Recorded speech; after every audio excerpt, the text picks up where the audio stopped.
Good afternoon everyone. तो आज हम पढ़ने जा रहे हैं एटॉमिक स्ट्रक्चर चैप्टर। ओके, तो पहले एटम के बारे में कुछ जानते हैं क्योंकि ऑब्वियसली स्टार्ट करें इस चैप्टर से।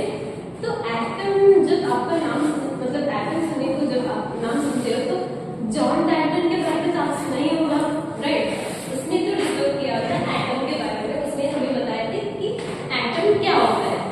तो उसके हिसाब से एटम क्या होता था, लाइक वो इनविजिबल थे, उससे छोटा कुछ हो ही नहीं सकता।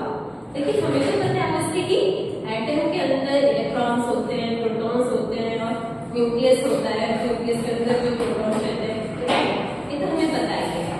उसके चार पॉस्टुलेट थे कि सबका सब थिंग्स का एटम एक से डिफरेंट रहता है, इनविजिबल है और सब चीजें एटम से बनी हुई है ना? और क्या था? उसे create, atom can not be created not destroyed. उसे क्रिएट भी नहीं कर सकते और उसे डिस्ट्रॉय भी नहीं कर सकते। ये सही है ना? एटम को मतलब क्रिएट भी नहीं कर सकते और डिस्ट्रॉय भी नहीं कर सकते, लेकिन डिविजिबल है। ओके, तो इसी के बारे में हम इस चैप्टर में हम देखेंगे। फाइन। तो पहला हमारा एक्सपेरिमेंट होगा कैथोड रे ट्यूब एक्सपेरिमेंट, जिसमें एक साइंटिस्ट थे जे थॉमसन। उन्होंने एक एक्सपेरिमेंट किया था। उससे हमको पता चला, उनको पता चला कि लाइक नेगेटिव चार्ज पार्टिकल रहता है, उसे हम अब इलेक्ट्रॉन कहते हैं और उसका उसका थोड़ा सा प्रॉपर्टीज भी है। ओके, तो वो देखते हैं पहले इनको cathode ray tube experiment.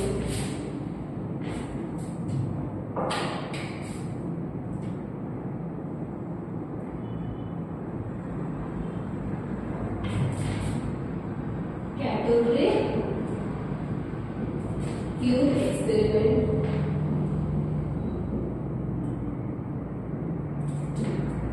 Fine. Cathode ray tube experiment और नाम है जे थॉमसन।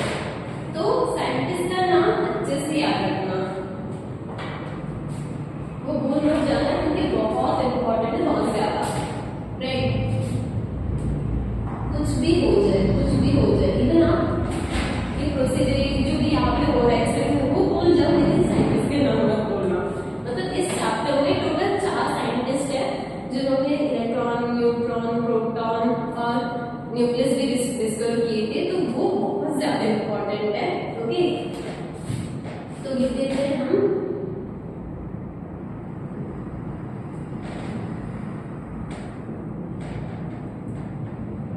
J Thomson.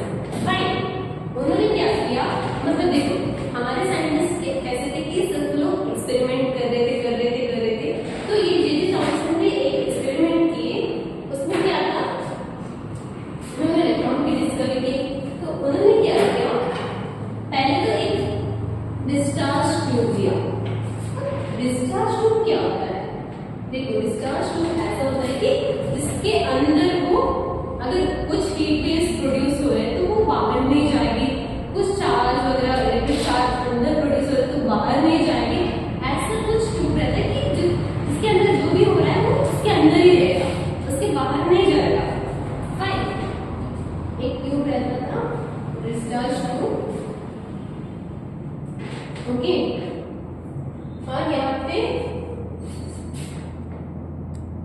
दो मेटल प्लेट्स, ये हमारा कैथोड, ये हमारा एनोड।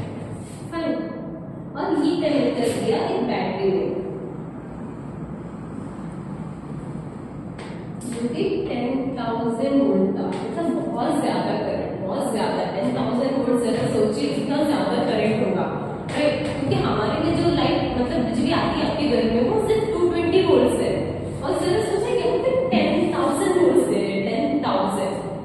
तो ये भी याद रखिए बहुत ज्यादा करंट है, 10,000 वोल्ट। ये हमारा डिस्चार्ज ट्यूब है।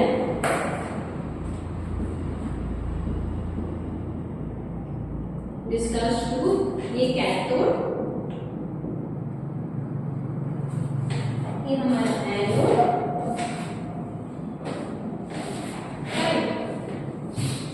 और यहाँ पे एक छोटा सा वैक्यूम भी है। अब वैक्यूम क्यों? क्योंकि यहाँ पे क्या है, एक हमने बहुत नियति बहुत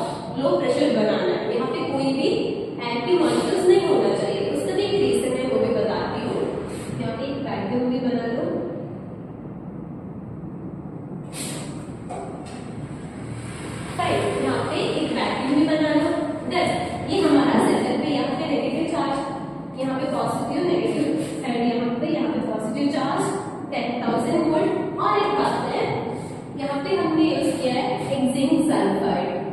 तो जिंक सल्फाइड क्या होती है, यहाँ पे इस साइड एनोड के साइड में जिंक सल्फाइड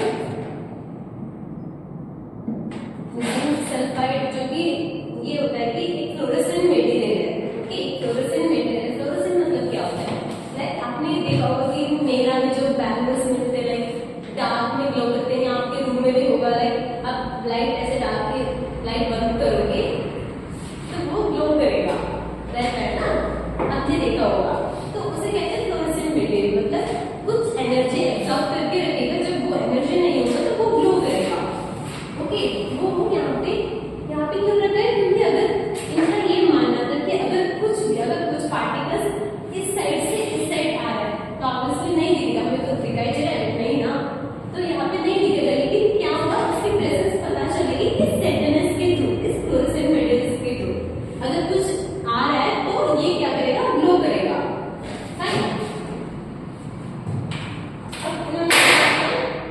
अब देखो सेटअप तो पूरा हुआ। ओके, अब उन्होंने क्या किया, यहाँ पे ये कनेक्ट कर दिया, ये कनेक्ट नहीं था, उसके बाद ये कनेक्ट कर दिया, यहाँ पे अब नेगेटिव से पॉजिटिव की तरफ जाएगी, राइट, ये तो हमें पता है। उसके बाद क्या होगा, सुनो, यहाँ से ऐसे जाएगा, तो यहाँ पे जो हमने इलेक्ट्रॉन यूज किया है उसका भी एक प्रॉपर्टी है ना, जब हम कुछ करंट पास करते हैं तो उससे इलेक्ट्रॉन्स बाहर निकलती है।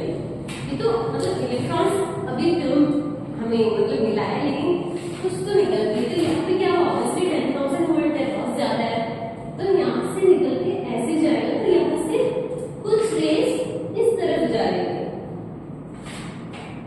ओके, एनोड की तरफ। अब एनोड की तरफ गया, अब एक और पॉइंट है, ये जो एनोड था ना, ये परफोरेटेड था। परफोरेटेड मतलब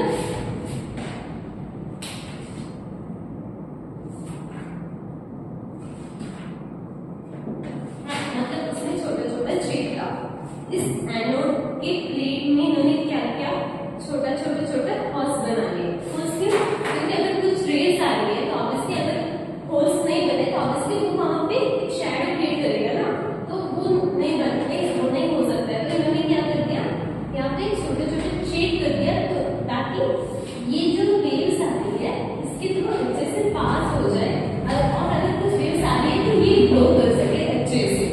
तो वैसे ही वहां जब इन्होंने हाई वोल्टेज यहाँ पे प्रोवाइड कर दिए, सर्किट कंप्लीट कर दिया, तो यहाँ से ये जो चार्ज यहाँ पे आए इलेक्ट्रोड पे हिट हुआ, इलेक्ट्रॉन्स बाहर आए, कुछ नेगेटिवली चार्ज पार्टिकल्स बाहर आए, यहाँ से वो भी कैथोड से एनोड की तरफ।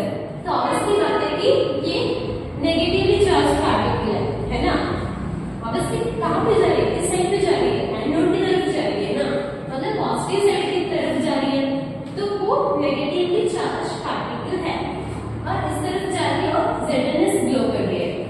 फाइन, तो लिखेंगे ये हो गया, ऐसे लिखेंगे कि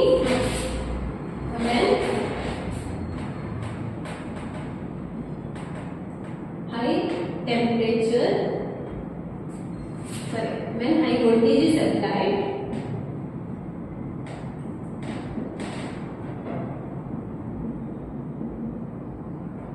और एक बात मैंने यहाँ पर वैक्यूम क्यों यूज किया वो बताती हूँ।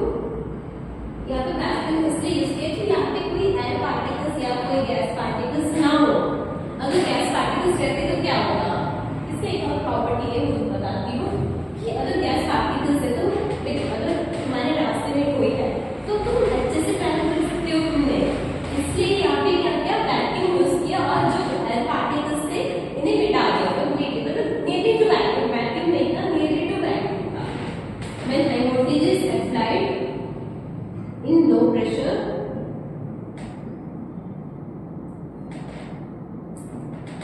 in a discharge tube,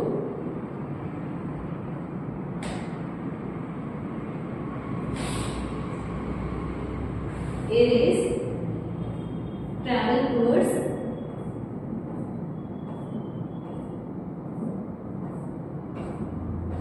the cathode. देखो यहाँ से towards the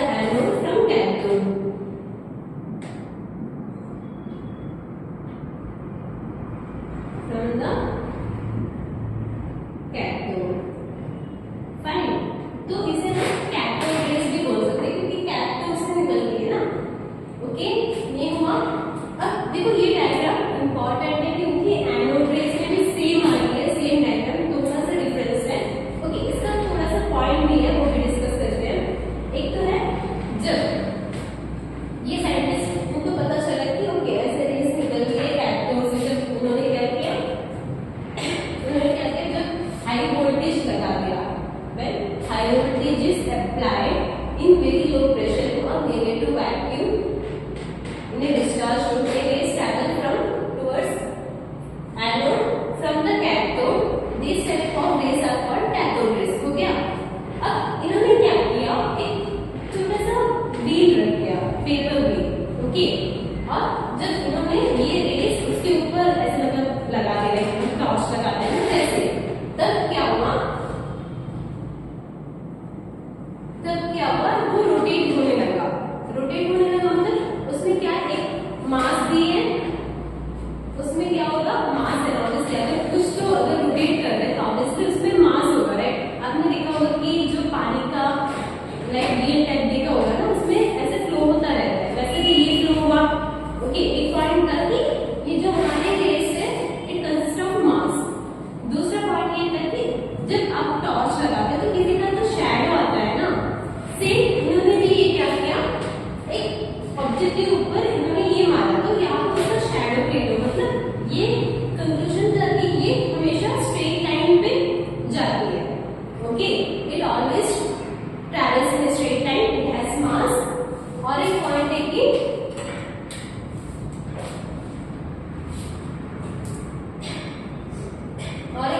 जब ये एक्सपेरिमेंट कंडक्ट किए थे तो क्या किया इन्होंने, दोनों साइड मैग्नेटिक फील्ड और इलेक्ट्रिक फील्ड रख दिए, तो क्या हुआ, उस तरफ रिफ्लेक्ट हो रहा था, ओके। ये मैग्नेटिक फील्ड से भी रिफ्लेक्ट हो रहा था और इलेक्ट्रिक फील्ड से भी रिफ्लेक्ट हो रहा था, तो एक में क्या हुआ, यहाँ पे पॉजिटिव रख दिया और एक side negative.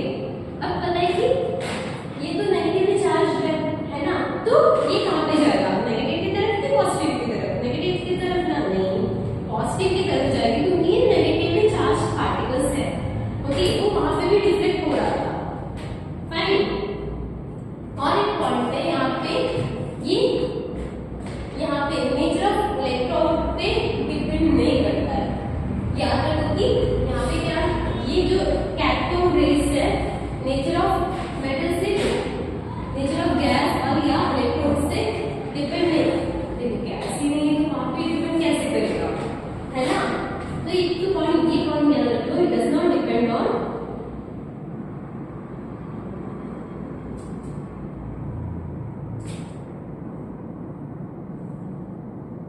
Nature of gas.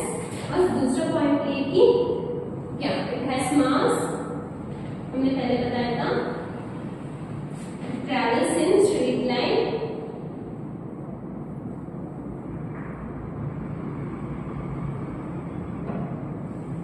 travels in straight line, fine. ये सब हुआ, फिर से बताती हूँ, फिर से रिवाइज करती हूँ एक बार, ओके। यहाँ पे क्या हो रहा था, एक तो हाई वोल्टेज, यहाँ पे क्या क्या है, किस मतलब यहाँ पे क्या क्या यूज हो रहा है, फिर से बताती हूँ। हाई वोल्टेज, क्योंकि यहाँ पे जो इलेक्ट्रॉन हमने कनेक्ट किया उसे इलेक्ट्रॉन बाहर निकलवाने के लिए तो ज्यादा जरूरी है, इससे या इससे ज्यादा, फाइन। यहाँ पे दो इलेक्ट्रॉन और यहाँ पे वैक्यूम, क्योंकि वहाँ पे कोई गैस मॉलिक्यूल्स ना हो, ओके। उसके बाद ZNS, क्योंकि अगर कुछ रेस आ रही है तो वहाँ पे ग्लो कर जाए, ओके। तो यहाँ पे ऑब्वियसली ग्लो कर रहा है। उसके बाद क्या किया, जब कंप्लीट हुआ तो यहाँ से चार्ज इस तरफ जा रहा है और यहाँ से कुछ रेस जा रही है इस तरफ, और यहाँ पे जब यहाँ पे देखो एनोड, जो एनोड है इलेक्ट्रोड है वो हमने शेप बना दिया है ना, तो वहां पे क्या होगा, ये जो रेस आ रही है अच्छे से जा रही है और यहाँ पे इसके ऊपर ग्लो कर रही है, ये जो ZNS है वो उसको एब्जॉर्ब करके ग्लो कर रही है, ओके। इसके बाद देखेंगे, इसके बाद एक और पॉइंट है, ये याद रखो, charge of electron.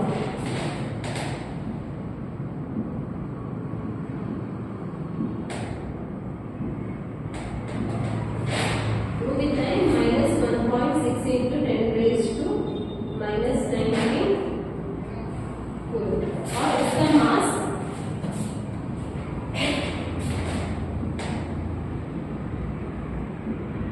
9.1 into 10 raised to minus 31 kg,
atom के अंदर न्यूक्लियस है, न्यूक्लियस के अंदर प्रोटॉन और हमारा न्यूट्रॉन है, ये तो पता है।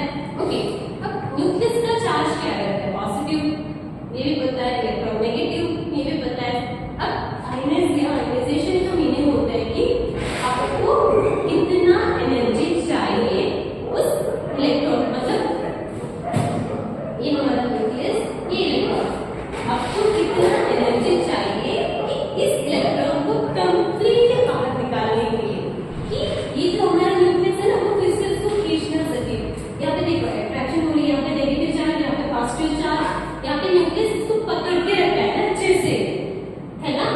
अब ऐसे सोचो कि आपको किसी ने पकड़ के रखा है, तो आपको छुड़ाने के लिए कितना एनर्जी चाहिए, वही है आयनाइजेशन एनर्जी की।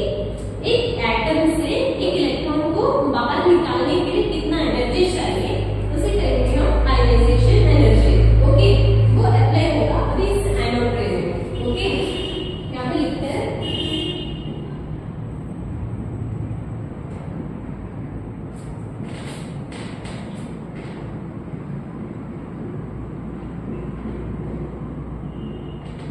एनोड रे एक्सपेरिमेंट बाय ई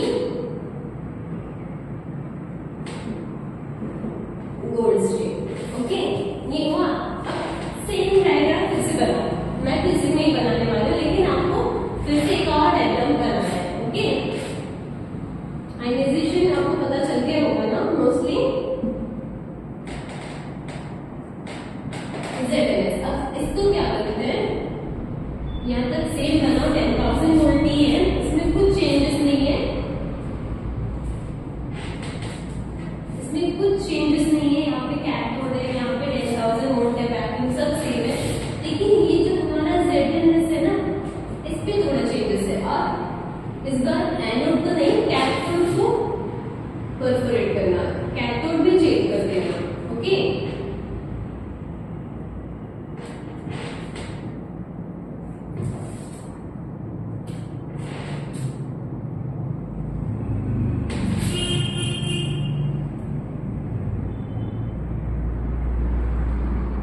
यहाँ पे छेद हुआ, और अगर यहाँ पे छेद बने तो ऑब्वियसली बात है कि यहाँ पे क्या करेंगे हम, ZNS यहाँ पे कोट करेंगे। ओके, यहाँ पे हम ZNS कोट करेंगे, क्यों करेंगे बताती हूँ। तो पिछले बार वहां पे क्या था, एक तो ये पॉइंट याद रखो कि cathode rays ionize, it can ionize the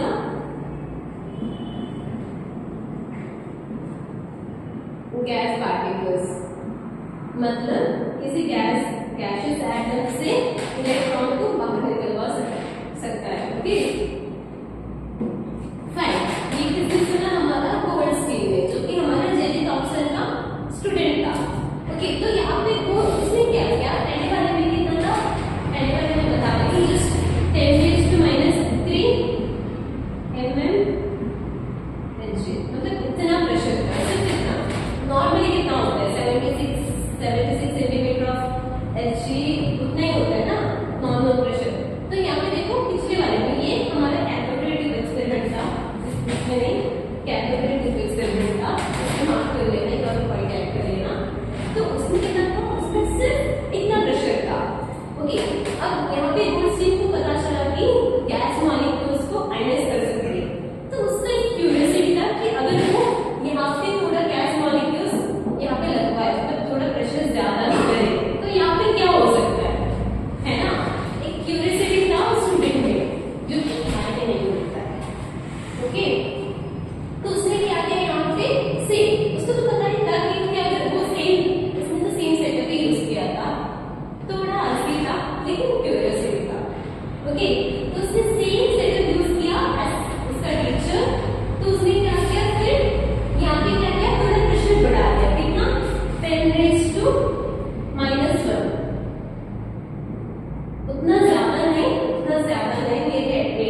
ZNS याद है ना, तो ZNS। ओके, अब क्या हो रहा है यहाँ पे, क्या होगा? ओके, यहाँ पे मोस्टली हम हाइड्रोजन लेते हैं, हाइड्रोजन क्योंकि यहाँ पे अगर कोई अदर एटम्स लेते हैं तो उसमें ज्यादा ऑर्बिट होगा, ज्यादा इलेक्ट्रॉन्स होगा, तो ज्यादा चार्ज चाहिए, उसे एनर्जी चाहिए उसको बाहर निकलवाने के लिए, है ना। तो यहाँ पे मोस्टली हाइड्रोजन बेटर है क्योंकि उसमें सिर्फ एक इलेक्ट्रॉन रहता है ना। तो यहाँ पे भी क्या लेते हैं, सेम हाइड्रोजन की, है ना। यहाँ पे ये यहाँ पे हो गया, इतने ही बना सकते हैं हम इसे। ओके, उसके बाद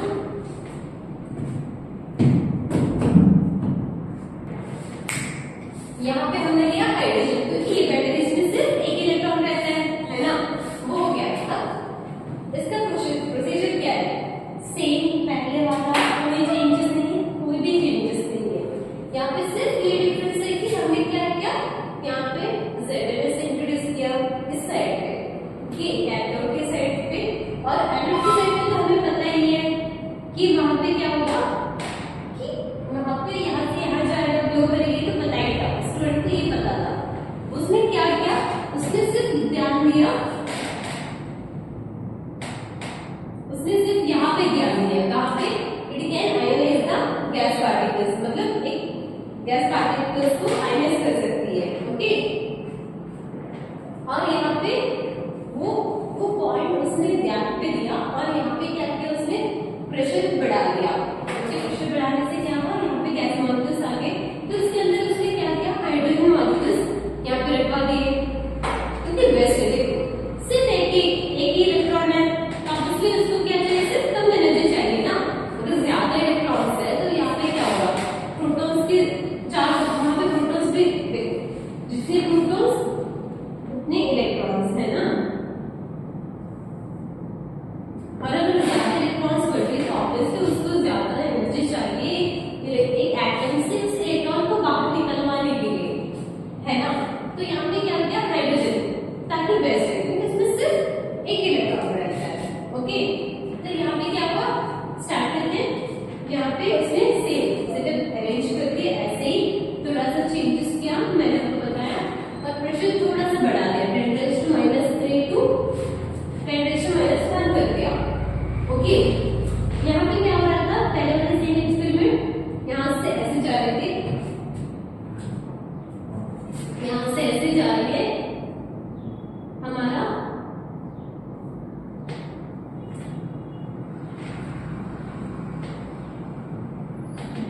कैथोड रे, है ना।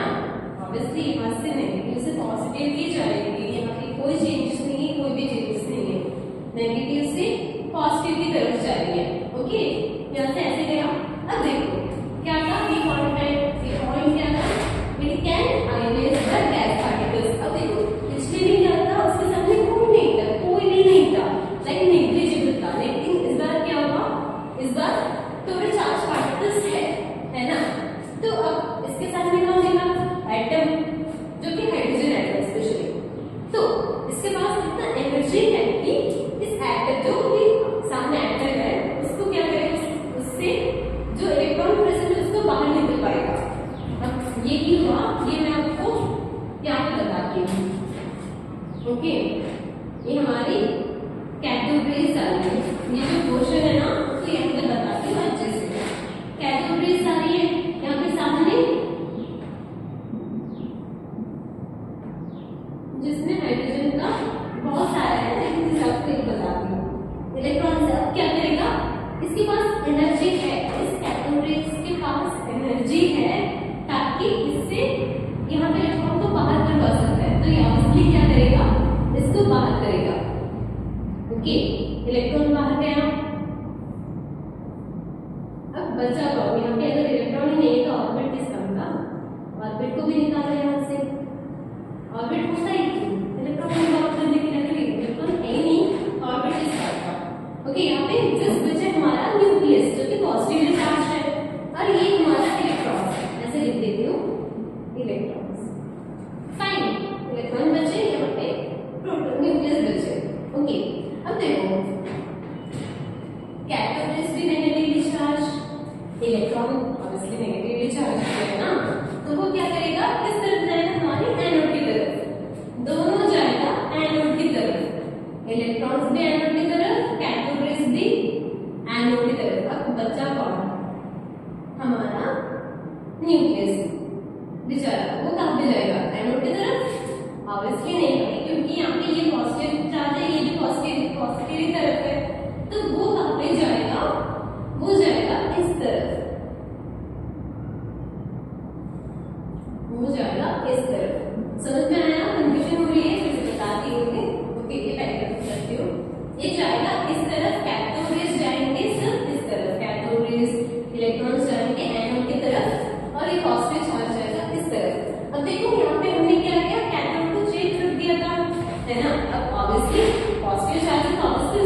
कैथोड जो इलेक्ट्रोड है उससे इलेक्ट्रॉन्स बाहर आके मेटल है, मेटल से इलेक्ट्रॉन्स बाहर आके इस तरफ जाता है क्योंकि ये इलेक्ट्रॉन्स नेगेटिवली चार्ज है।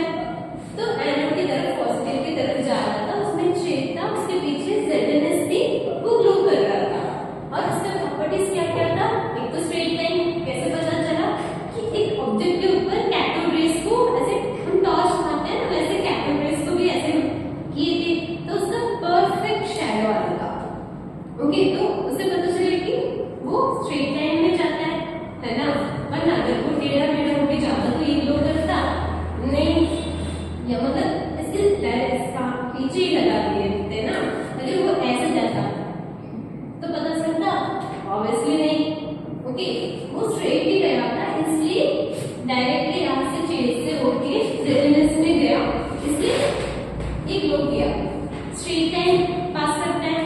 उसके बाद क्या था, उन्होंने एक पेपर व्हील बना के बहुत लाइट वेट, जब इन्होंने वैसे मारा तो क्या हुआ, वहां पे ये घूमने लगा। ओके, तो उससे भी क्या पता चला कि उसमें मास है। ओके, कैथोड रेज की बता रही हूँ प्रॉपर्टीज। उसके बाद क्या था कि जब उन्होंने मैग्नेटिक फील्ड या इलेक्ट्रिक फील्ड रख दिया तो उसमें भी डिफ्लेक्ट हो रहा था, तो उससे भी वो क्या डिपेंड होता है मैग्नेटिक फील्ड, इलेक्ट्रिक फील्ड। क्योंकि देखो, अगर इलेक्ट्रिक फील्ड रखी दोनों साइड में पॉजिटिव और नेगेटिव, ऑब्वियसली उसके ऊपर डिफ्लेक्ट तो करेगा नहीं, क्योंकि ऑब्वियसली ये नेगेटिवली चार्ज पार्टिकल है ना। उसके बाद क्या था, उसके बाद ये does not depend on the nature of gas. क्यों? गैस ही नहीं था तो ऑब्वियसली कैसे डिपेंड करेगा। ओके, ये भी हुआ। एक और मेन पॉइंट था कि it can ionize the gas particles. ये पकड़ा किसने? उसके स्टूडेंट ने, जो कि हमारा गोल्डस्टीन है। पहले J Thomson cathode ray tube experiment electron उसने डिस्कवर किया था। ओके, याद रखो, बहुत इंपॉर्टेंट है, बहुत इंपॉर्टेंट है। J Thomson electron. ओके, उसके बाद प्रोटॉन डिस्कवर किए उसके स्टूडेंट ने गोल्डस्टीन, ई गोल्डस्टीन। ओके, तो वहां पे क्या हुआ, अब ये फिर से बताती हूँ। भाई कैथोड रेज आ रही है, कैथोड रेज आ रही है, उसके सामने कौन है? Hydrogen atom. हाइड्रोजन एटम में इलेक्ट्रॉन न्यूक्लियस रहता है। अब देखो, कैथोड रेज में इतना एनर्जी है कि उस एटम के इलेक्ट्रॉन को बाहर निकलवा सकता है। उसने वैसे ही किया, तो कौन यहाँ से इलेक्ट्रॉन बाहर आया है ना, इलेक्ट्रॉन तो बाहर आ गए, अब कौन बचा? देखो, ये जो कैथोड रेज और इलेक्ट्रॉन साथ में भाग गए, क्योंकि सेम चार्ज थे, साथ में भाग गए किस तरफ? एनोड की तरफ। अब कौन बचा? बेचारा हमारा न्यूक्लियस। वो कहाँ पे जाएगा? ऑब्वियसली हमारे कैथोड की तरफ। कैथोड रेज इलेक्ट्रॉन्स भागे किस तरफ? एनोड की तरफ। बचा हुआ हमारा पॉजिटिव चार्ज पार्टिकल्स कहाँ पे भागे? कैथोड की तरफ। ओके, अब इसकी प्रॉपर्टीज देखते हैं। सेम है, इस 10,000 को यहाँ पे लिख देती हूँ। ओके, ये भी जब एक मतलब यहाँ पे क्या क्या, ये पॉजिटिव चार्ज पार्टिकल है, और ये भी जब एक ऐसे मतलब लाइट मारा वैसे इसको भी, तो इसका भी परफेक्ट शैडो आ रही थी। तो ये भी always travels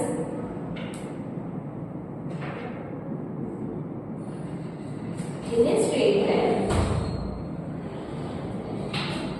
Okay, it always travels in a straight line. उसके बाद सेकंड पॉइंट क्या है? It has mass. Obviously mass तो होगी, like अगर इलेक्ट्रॉन तो है तो obviously इसको भी mass होगा ना। तो एक और पॉइंट लिखते हैं, उतना ज्यादा नहीं लेकिन है। ओके, एक और पॉइंट है। ओके, इसमें भी क्या है? डीवीएस मतलब सेम पॉइंट, अगर इसके ऊपर भी हमने इलेक्ट्रिक या मैग्नेटिक फील्ड रखी तो वो डिविएट करेगा, तो आपने नेगेटिव की तरफ या पॉजिटिव की तरफ। पहले क्या था? इलेक्ट्रॉन्स थे पहले वाले एक्सपेरिमेंट में, कैथोड रेज पॉजिटिव की तरफ, क्योंकि वो नेगेटिवली चार्ज थे। अब ये क्या है? पॉजिटिव चार्ज पार्टिकल्स तो कहाँ पे घूमेगा? घूमेगा नहीं, कहाँ पे जाएगा? नेगेटिव की तरफ। ओके, इसमें होता था। ओके, इसके बाद ये क्या करते हैं? डिपेंड्स ऑन द, ये मेन पॉइंट है, depends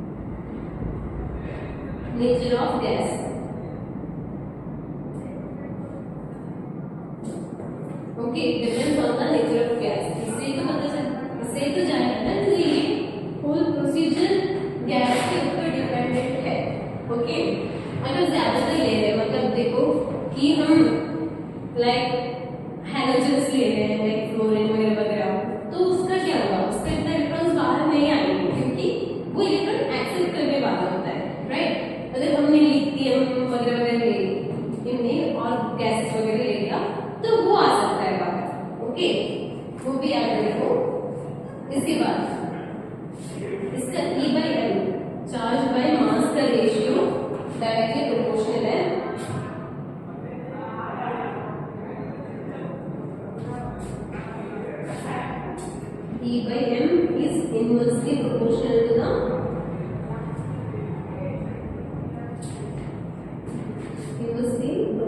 the molar mass. Okay, क्योंकि यहाँ पे हाइड्रोजन का लिया था तो उसका चार्ज ज्यादा है. ओके, ये हुआ.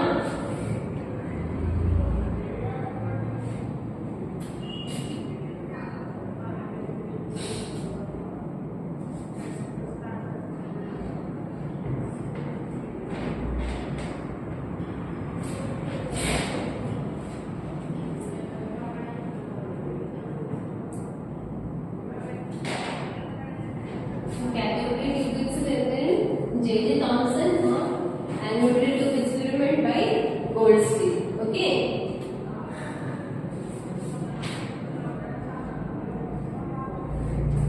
Okay. अब देखते हैं न्यूट्रॉन किसने डिस्कवर किया था. तो उसका नाम था J.J. Thomson.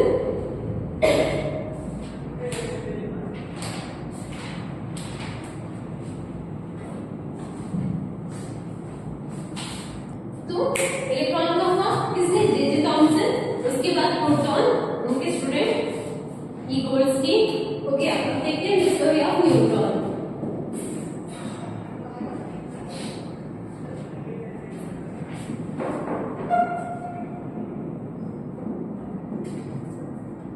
ये किया था जेम्स चैडविक ने. ओके, उन्होंने क्या किया? एक अल्फा पार्टिकल को एक हीलियम में बॉम्बार्डेड किया था. लाइक जस्ट ऐसे अल्फा पार्टिकल पॉजिटिव चार्ज होता है, उसमें ऐसे कर दिया. जस्ट एक छोटा सा एक्सपेरिमेंट था. तो जस्ट इतना याद रखो, discovery of neutron by James Chadwick.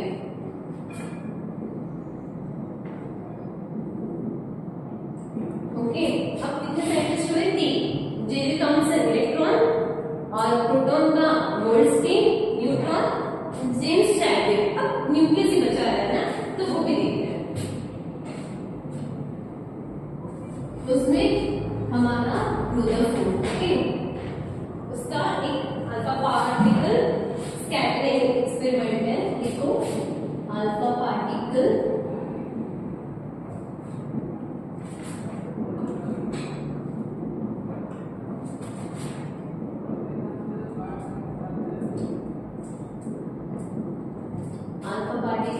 Scattering experiment. तो उसमें क्या था? यहाँ पे एक सोर्स था, मतलब अल्फा पार्टिकल्स पॉजिटिवली पार्टिकल्स थे. और यहाँ पे क्या था? लाइक एक थिन शीट ऑफ गोल्ड था. गोल्ड इसलिए क्योंकि वो बहुत स्टेबल है, लाइक किसी से भी इतना ज्यादा रिएक्ट नहीं करेगा.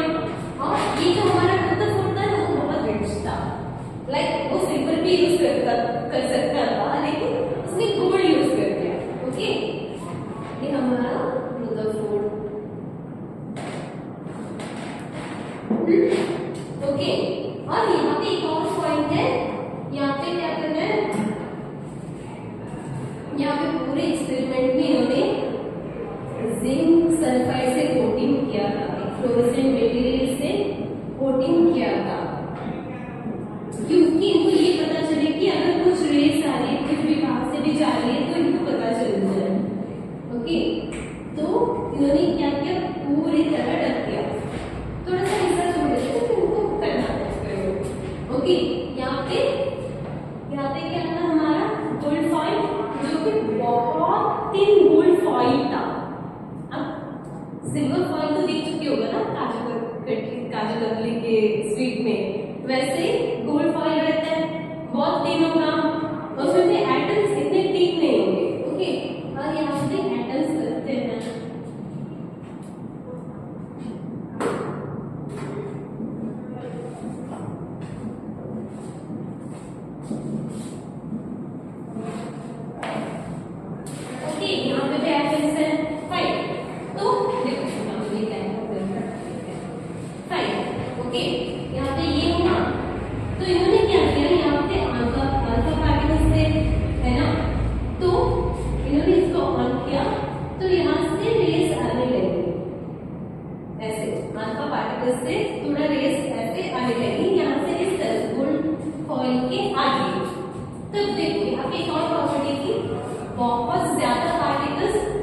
जो भी ये रेस आ रही थी ये इससे पास होके जा रही थी, जहां पे भी ये न्यूक्लियस से नहीं टकराएगा वहां से जा रही थी। अब देखो ये कैसा है कि अब अगर सोचो एक स्टेडियम है, आपका क्रिकेट स्टेडियम है और उसके बीच में अगर आपने क्रिकेट बॉल रखा है तो वैसा होता है लाइक एटम के अंदर न्यूक्लियस इतना सा छोटा, लाइक आपका क्रिकेट बॉल स्टेडियम के बीच में रखा है, स्टेडियम इतना बड़ा है ना, उसके अंदर एक छोटा सा क्रिकेट बॉल वैसा रहता है। तो वहां पे जरा सोचो ऐसे, और यहाँ पे इस अल्फा पार्टिकल्स को आपने छोड़ दिया तो यहाँ पे क्या होगा, ऑब्वियसली वो पास होके जाएगा क्योंकि वहां पे इतना जगह बचा है ना। थोड़ा माइंड में थोड़ा कंपेयर करो, ओके, ऐसे जाएगा। अब उसमें क्या है, यहाँ पे सिर्फ एक पार्टिकल्स नहीं आ रहे, बहुत ज्यादा मिलियंस ऑफ पार्टिकल्स यहाँ पे आ रहे हैं। अब सोचो यहाँ पे सिर्फ एक ले लेती हूँ ताकि आपको कंफ्यूजन ना हो जाए, यहाँ पे बहुत ज्यादा होता है, ओके फाइन, सिर्फ एक एटम ले रही हूँ मैं, ओके। अब देखो जो भी पार्टिकल्स आ रहे हैं यहाँ से होके जाएंगे, यहाँ से होके जाएंगे, यहाँ से होके जाएंगे, यहाँ से होके जाएंगे, है ना, जो भी पार्टिकल्स आ रहे हैं यहाँ से ऐसे होके जाएंगे, तो यहाँ पे ये सब खाली है। अब देखो अल्फा पार्टिकल्स भी पॉजिटिवली चार्ज है, ये हमारा न्यूक्लियस भी पॉजिटिवली चार्ज है। आपको पता है कि रिपेल करता है ना पॉजिटिव चार्ज पार्टिकल्स, तो जब यहाँ पे यहाँ पे ऐसे आए तो सोचो कि उसके पास भी गया तो वो क्या होगा, डिफरेंट होगा, क्योंकि डिफरेंट होता है ना positive similar charge particles, different हो गया। तो देखो जरा सोचो कि स्ट्रेट उस न्यूक्लियस से उस क्रिकेट बॉल से टकरा रहा है तो क्या होगा, डिफरेंट होगा बैक, ओके, समझ में आया। ये जो पार्टिकल्स आ रहे हैं स्ट्रेट आएगा तो वो पीछे की तरफ डिफ्लेक्ट होगा, अगर उसके पास से जा रहा है तो वो डिफ्लेक्ट होगा। ये कितने में हो रहा है, राइट, 1 in 20,000 अल्फा रेस। अगर आपने 20,000 अल्फा रेस आपने एक एटम के ऊपर डाल दिए तो सिर्फ उसमें से सिर्फ एक ही रिफ्लेक्ट होके वापस आएगा, बाकी के 19,999 उससे होके जाएगा। समझ रहे हो, वहां पे ये क्लियर हुआ। तो रुदरफोर्ड को पता चल गया कि एटम के अंदर एक बहुत डेंस पार्टिकल रहता है जो कि पॉजिटिवली चार्ज है, ओके, और बहुत छोटा सा। आई थिंक ये समझ में आ गया होगा, फिर से बताती हूँ। अल्फा पार्टिकल्स थे, पॉजिटिवली चार्ज थे, यहाँ पे न्यूक्लियस है, एटम है। न्यूक्लियस के अंदर एटम कैसा है, जैसे एक स्टेडियम के अंदर एक छोटा सा बॉल है, क्रिकेट बॉल है, फुटबॉल भी नहीं, क्रिकेट बॉल, ओके। जब इन्होंने ये मारा तो ज्यादातर ज्यादा इससे होके गुजरे और थोड़ा डिफ्लेक्ट हुआ क्योंकि आपके पास में आ रहा था तो डिफ्लेक्ट हो रहा था पॉजिटिव चार्ज पार्टिकल्स। अब उसके सामने, उसके बिल्कुल सामने आ गए तो रिफ्लेक्ट हो रहा था और उसका रेशियो है 1 in 20,000, ओके, ये समझ में आया, ओके। इसके बाद एक और फिर से एक बार रिवाइज करते हैं,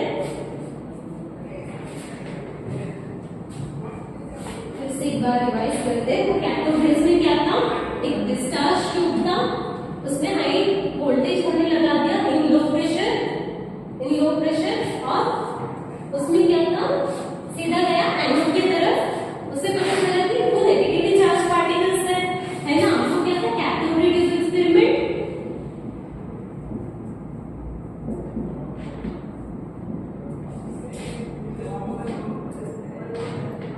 by J.J. Thomson, negatively charge particles, discovery of electron, okay. उसके बाद एनोड रे, डिस्कवरी ऑफ प्रोटॉन, ये इलेक्ट्रॉन है, प्रोटॉन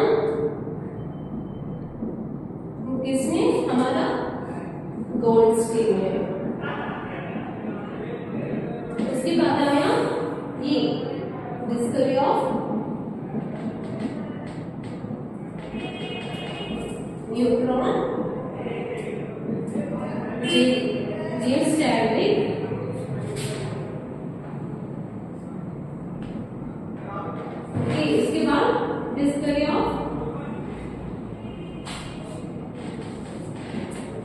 न्यूक्लियस बाय रदरफोर्ड